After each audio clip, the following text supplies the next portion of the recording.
it will be strength versus strength. The Cowboys are scoring the second most points in the NFL this season at just 31 points per game, a little bit over that, with the Broncos allowing the fourth fewest at just over 18 a game. RC, I'll start with you. Are you taking the Cowboys or the Broncos? I'm taking the Broncos, but barely. Barely. And here's the thing, right? The Cowboys' offense is bona fide. I believe it's the best offense in all of football with what Javonte Williams can do. Obviously, George Pickens and CeeDee Lamb on the outside, but this is a defense that's been Swiss cheese. And I know we're going to point to last week against the Washington Commanders and say, well, look at the way they stepped up. Yeah, but look who the Washington Commanders didn't have. And this is no disrespect to Robbie Chosen, but this is a guy who shows up last week and he's thrust into action. He's playing like the number one. What are you going to do when you're playing against Cortland Sutton, when it's Bo Nix and Sean Payton's offense that we watch be explosive late in games? Now, here's what they can't do. They can't come out there and play for 3 quarters like they did against the Eagles and like they did against the New York Giants. If the Denver Broncos allow the Dallas Cowboys to get up like that, with that offense, the onslaught will not stop. But I do take the Broncos by a slight edge headed into the weekend. I wouldn't say that, man, because we just seen Jersey in the crowd, man. That Quavy, yes. We got a Dak Quavy. Jersey back there. We got a Dak Quavy jersey back there. I know that's right. I'm telling you, he has been playing at a level that we've never seen him play. I've said this time and time again.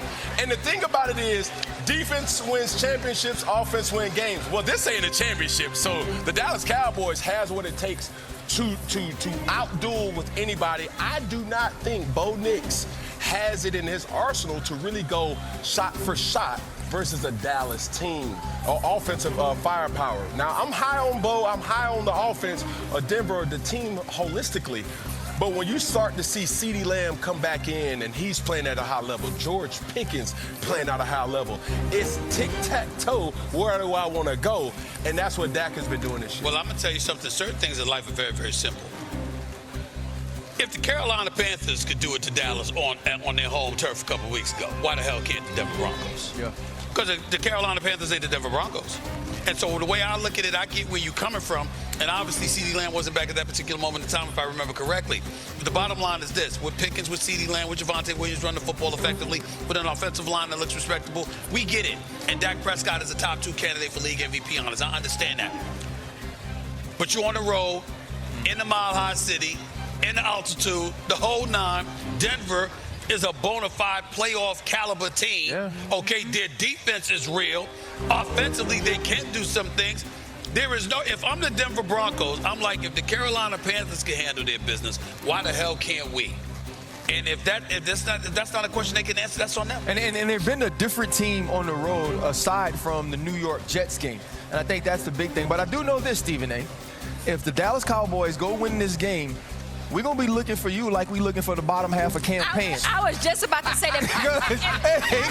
To go into Denver and win that game, what does that mean for Dallas, I'm saying? It's just like we talked about the postseason and things like that. If Dallas is able to go into Colorado and win that game.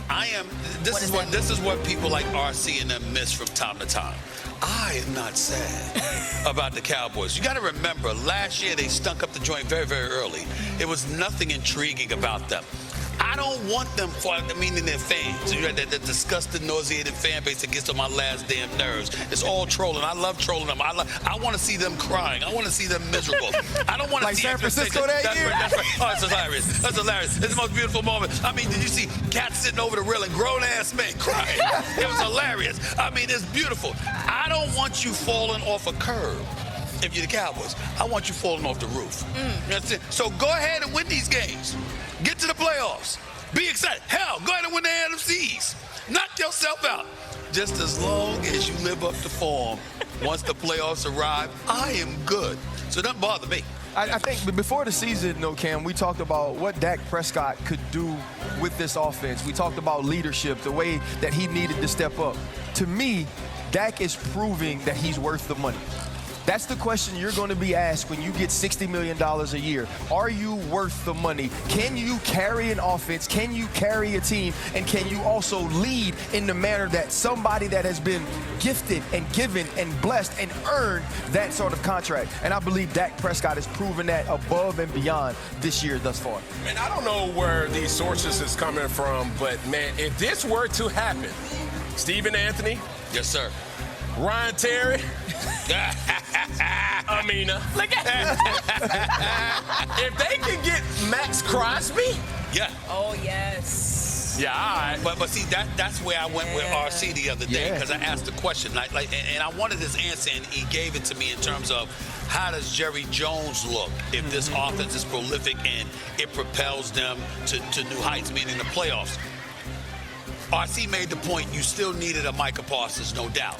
But if you go out and get a Max Crosby, if he's less than what Micah was going to cost you, yes, and you win come playoff time, win a game or two, you can't say nothing to Jerry. Is Jerry Jones capable of saying, I made a mistake? No. Right? Because that's what, is he? So he's like Stephen A. then? No, not at all. I mean, he's my Libra brother. He's like Stephen A. He's my Libra brother, but I am a humble man. I am a humble man. You understand? I have my moments. I'm not perfect. I'm pretty damn close, but I'm not perfect. You understand? But understand, even in the offseason, Max Crosby has made it abundantly clear that he wants to do what? Win, yeah. Well, he ain't going to win in Vegas. Exactly. Yeah. So now he's not going to win in Vegas because now you have another situation that is constantly coming up. Why am I not in the playoffs? Okay, now you get an opportunity to get traded to a team that potentially is what you were looking for. And still, it also has collateral to say, what does the Las Vegas Raiders get? Picks. But here's the other piece of that, right? He said he wants to win a championship, but he's also said he wants to be a Raider for life. So which he's one? Lying. Second part. Right, so it's Max Crosby. Nobody can want to be a Raider for life. So is he going to choose loyalty or legacy? That's going to be the question legacy. for What him. loyalty? I mean, loyalty to the Raiders? This Raiders? Yeah, you got to think about Al Max Davis, Crosby God rest his soul, he through. been going a while. Mark Davis ain't Al Davis, okay? And Tom Brady, we appreciate everything that he's done. Damn it, you know what? He needs to have more say. Be in that booth a little bit more. Al Davis ain't never had Mark Davis haircut. You know what? Look, I just know I'll be tuned in. If the Cowboys do win that game against the Broncos, y'all, I'm going to be glued to my TV screen because I want to see what you got to say, Stephen. Girl, hopefully my jaw will be better by the end of the damn tooth canal, man. It's killing me. All right, guys, how we feeling out here in the crowd? How y'all feeling? You know? All right, guys, we're hanging out here at the Magic City. And our resident Super Bowl champion, Chris Canty. Pat, if you will. First down. Dolphins, Falcons. CeCe, if the Dolphins lose, will you be shocked if Mike McDaniel is not fired? Yes, I'd be shocked. There's a whole lot of talking that's going on in Miami, and none of it's good. You got Mike McDaniel being sarcastic when it comes to staying with Tua as the starting quarterback. Then you got Tua saying that he doesn't want to throw the football blindly and he can't see over the offensive and defensive lines. It is a mess down there in Miami, and it's clear that the head coach doesn't have institutional control. And at some point, as an organization, you have to hold somebody accountable for the mess on the field. This could be that moment for the Miami Dolphins. It almost feels as if Tua is doing a talk show arguing why Tua shouldn't be considered a franchise quarterback. Like, he's not a leader, he's not that tall, he's not as good as Josh Allen. Like, Tua, is he doing a show? Like, he's like literally on the air in Miami doing a show as to why Tua is not that good. Think about the talking points he has given us this year. I'm not as good as Josh Allen. I'm not a leader. And I can't see over the line to hit my number one receiver because Tyreek Hill's out and Jalen Waddle. That's not me saying that. That's him. But I still would actually be shocked now if Mike McDaniel was fired because... Really? Well, all they're reporting out of Miami is that they're going to be patient with them and give them, quote, enough time to turn this around. Yeah, that sounds good until it's bad on the field. And it has the makings of being as bad as we've seen the Dolphins this year because of the matchup. You're going up against the Atlanta Falcons and Bijan Robinson, who's averaging 152 yards from scrimmage per game. Miami is the worst rush defense in the NFL. 32 out of 32. Ooh, bad matchup. Did you see what Quinshon Judkins did to the Miami Dolphins last week? What do you think Bijan Robinson is going to do? Run a lot, catch a lot of yards. touchdowns. I just think the only thing that's going to stop him is the end zone. He's going to hit his head on the goalpost. There's a step before the firing. Give this man a chance to plan a game plan on purpose without Tua as his quarterback. Bench Tua. I tend to lean toward what you're saying, but does that inevitably save his job? No, it doesn't. Well, I mean, I'm on the record as saying if the Ravens get terrible this year, or continue to be terrible this year, and the Ravens and John Harbaugh have this mutual Andy Reid Philadelphia, like we did it, I'm a Raven forever, but I probably should go somewhere else, and you probably should go somewhere else, that the Dolphins should hand the organization to John Harbaugh. That's who they should go for. By the way, I know this wasn't your question. Falcons better win this game. They better win this game. I know the questions about the Dolphins, Smalls, and Mike McDaniel, but you saying whoever loses this game could get fired? I mean, this could be a loser leaves town match. Wow. Okay. Not immediately. I'm just saying. Okay, I got you. We root for Raheem Morris, but come on losing to the Dolphins, that's embarrassing. That's embarrassing. You're right. Yeah, I mean, you can't. Hey, listen, if you're Michael Penix Jr., you better make sure you're not the worst left-handed quarterback on the field. He's tall, though.